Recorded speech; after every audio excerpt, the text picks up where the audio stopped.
Alternative medicine. It's never been more popular. It's a multi-billion-dollar industry, and Americans are spending more than $30 billion on things like acupuncture, massage therapy, biofeedback, yoga, and meditation.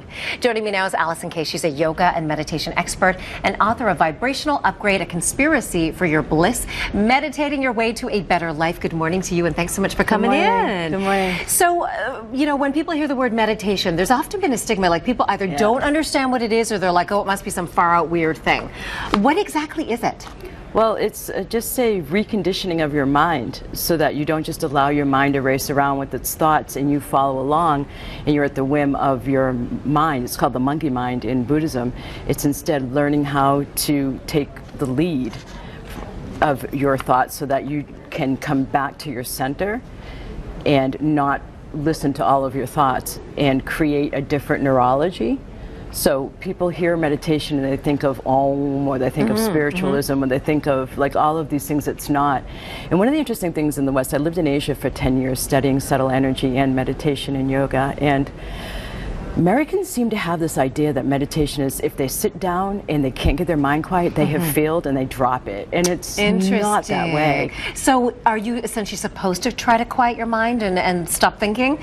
Or no, that's not the goal? Okay. No, because even I've been meditating for 24 years and I don't have a silent mind. I have wider gaps, which is more space in between when thoughts pump out and I have no pull from my thoughts. But I still have a thinking mind. I mean, I have a PhD. You're a doctor. Yeah. When we think we're failing, essentially, we could be succeeding. We just don't know enough about it to know. Perfect. So why would we do this? Why did you do this? I was a political consultant, actually, ironically, with this time. And I was in between the primaries and the general elections. They were sending me to a really important election in Northern California at the time.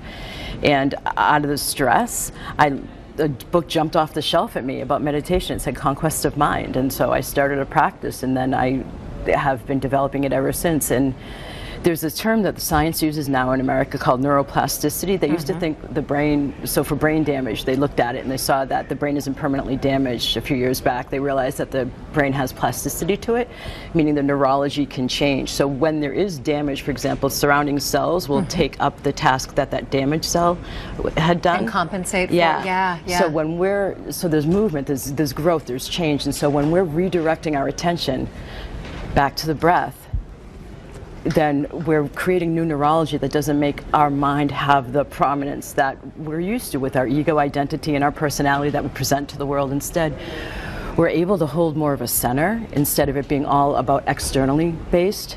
And for people who are hearing you say, they're saying, well, that makes sense, but she's so far ahead of where I am. Sure. What is like meditation 101? How can people kind of get started and just try it and see if it is for them? Close your eyes, breathe. And when you do become aware, you're just sitting there thinking. Go, oh, thinking. Pull off of the thoughts, come back to the breath, and that's it.